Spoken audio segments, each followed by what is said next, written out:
Brought to you by Penguin.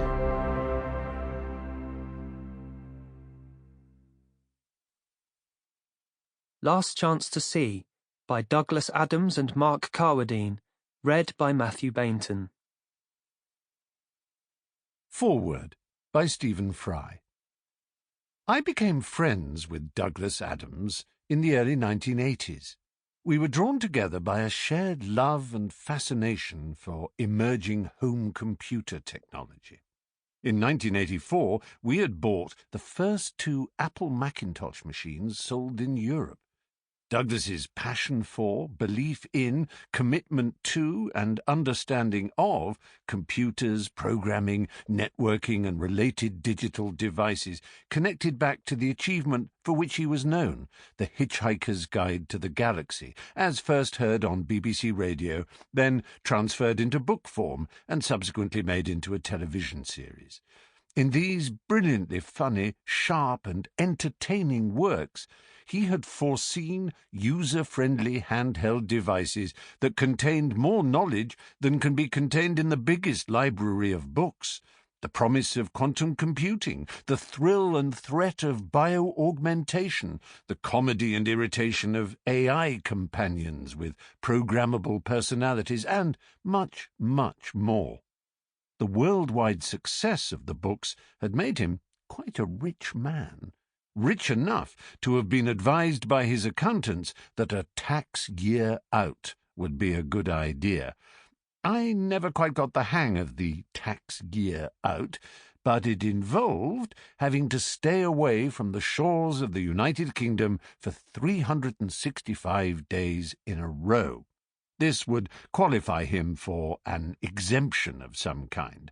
I believe I am right in remembering that the amount saved would reach a tidy 6-figure sum, and a tidy 6-figure sum in pounds sterling back then was even tidier than it is now. But Douglas had developed another passion, one which was quite the equal of his love of clever gadgets and the useful, or more often useless, if we're honest, things you could do with an Ethernet cable. The natural world now held him in its thrall. As the 80s rolled on, he began to dazzle and draw me in with his enthusiasm and insights. When Richard Dawkins' The Blind Watchmaker came out, he wouldn't let me near it until I had first read that writer's The Selfish Gene.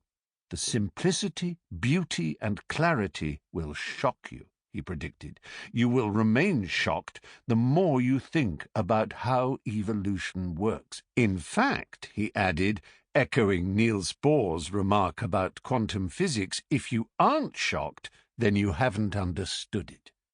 He was right, of course, and soon we were speculating quite as much about whether zebras were black with white stripes or white with black stripes as we were about whether or not this new electronic mail idea that some people were starting to talk about would ever catch on.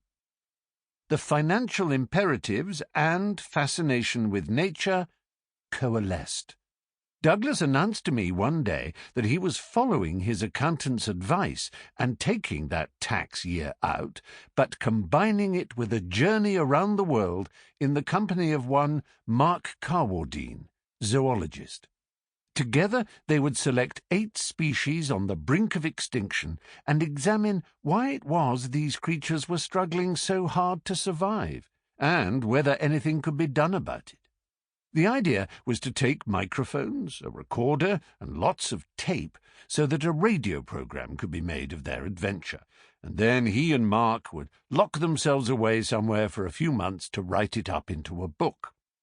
The very day after telling me of the plan, Douglas disappeared into the heart of London's West End and returned weighed down by a superfluity of telephoto and super-wide lenses, camera bodies, underwater apparatus, all-terrain trousering, shortwave radios, jungle and mountain boots, and related exploration paraphernalia that seemed to me to have been likely to cost more than he would ever be able to save in tax exemptions. But that was Douglas.